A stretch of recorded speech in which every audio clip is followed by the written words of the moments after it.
Hello friends, പത്തനംതിട്ടൻ്റെ പുതിയൊരു എപ്പിസോഡിലേക്ക് എല്ലാവർക്കും സ്വാഗതം. അങ്ങനെ പലിശക്കാരൻ വരികയാണ്. വീട്ടിൽ കനകദുർഗയുടെ ആകെ പ്രശ്നമാവേണ്ട കേട്ടോ. വിൽക്കാമെന്ന് പറഞ്ഞിരിക്കുകയല്ലേ വീട്. അങ്ങനെ എങ്ങനെയെങ്കിലും 1,00,000 രൂപ കൊടുത്തു കഴിഞ്ഞാൽ വീട് വിൽക്കുന്നതിൽ നിന്ന് രക്ഷപ്പെടാമല്ലോ എന്നും പറഞ്ഞിട്ട് കനകദുർഗയ്ക്ക് അറിയാവുന്ന ഒരു കൂട്ടുകാരുടെ വീട്ടിൽ ചെന്നിട്ട് 1,00,000 രൂപയ്ക്ക് പലിശയായിട്ട് ചോദിക്കാൻ കേട്ടോ. പക്ഷേ ഇവരിപ്പം പെട്ട് നിൽക്കുകയാണല്ലോ, വീട് വരെ വിൽക്കാൻ നിൽക്കുകയല്ലേ.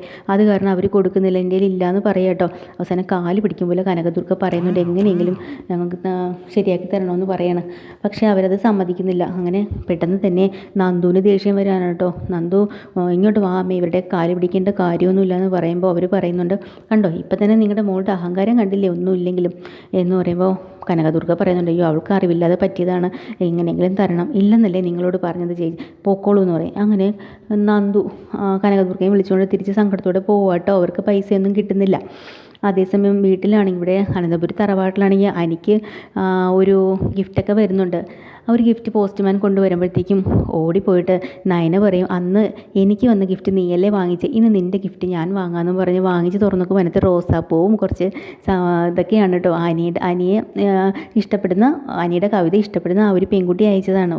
ഇതും കണ്ടുകൊണ്ട് നയന അവിടെ അത്രയും ഓടാണ് കേട്ടോ. പുറകെ ഓടിക്കാൻ അനി ഏട്ടത്തി എന്നൊക്കെ പറഞ്ഞിട്ട് അങ്ങനെ എല്ലാവർക്കും സന്തോഷമാവുന്നുണ്ട്. എനിക്കും ഫാൻസൊക്കെ വന്നു തുടങ്ങിയല്ലോ എന്നൊക്കെ പറഞ്ഞിങ്ങനെ കളിയാക്കാണ് കേട്ടോ.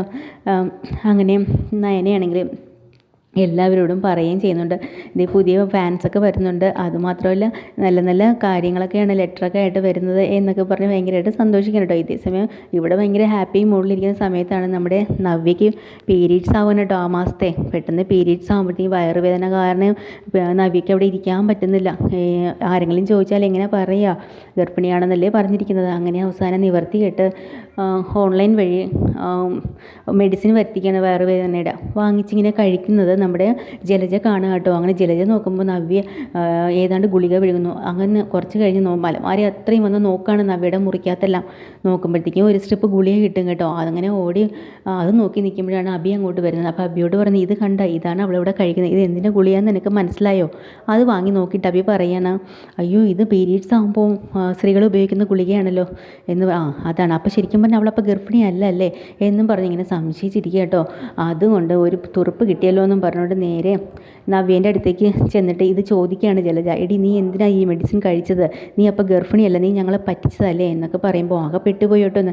പെട്ടെന്ന് തന്നെ ഇതെല്ലാം കേട്ടും കൊണ്ട് നയനെ അവിടെ നിൽപ്പുണ്ട്. നവ്യ പെട്ടെന്ന് പറയണം, ഇതെനിക്ക് വേണ്ടിയിട്ട് വാങ്ങിച്ചല്ല, നയനയ്ക്ക് വേണ്ടിയിട്ട് വാങ്ങിച്ചതാണെന്ന് പറയണം. അപ്പം നയന അങ്ങോട്ട് വരുന്നുണ്ട്. അപ്പം ഉടനെ നയനെ കണ്ണ് കാണിക്കണം. എന്നിട്ട് പറയണം, നീ കാരണമാണ് എനിക്കിപ്പോൾ വഴക്ക് കിട്ടിയതിന്, നീ എന്തിനാണ് ഇതൊക്കെ ഇവിടെ കൊണ്ട് വെച്ചത്, അതുകൊണ്ടല്ലേ എന്നെ വഴക്ക് പറഞ്ഞത് എന്നൊക്കെ പറഞ്ഞ് തടി തപ്പുവാണ്.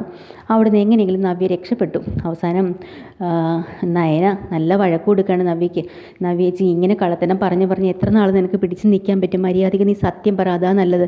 ഒരു കാര്യം നീ ഓർത്തോ, നമ്മുടെ അച്ഛനമ്മയെക്കുറിച്ച് നിനക്ക് എന്തെങ്കിലും ഒരു വിചാരമുണ്ടോ? അവിടെ കടം കയറിയിട്ട് വീട് പോലും വിൽക്കാൻ വേണ്ടി ഇരിക്കുകയാണ്. നമ്മൾ ഓടിക്കളിച്ച് വളർന്ന് ജീവിച്ച ആ ഒരു വീട് നഷ്ടപ്പെടുമ്പോൾ എന്തുമാത്രം സങ്കടമാവും. അതിന് വേണ്ടി കാശിന് വേണ്ടി ഓടിക്കൊണ്ട് കിടന്നതാണ്. ഞാൻ എന്തായാലും വീട്ടിൽ കാശ് കൊടുക്കാൻ പോവുകയാണ്.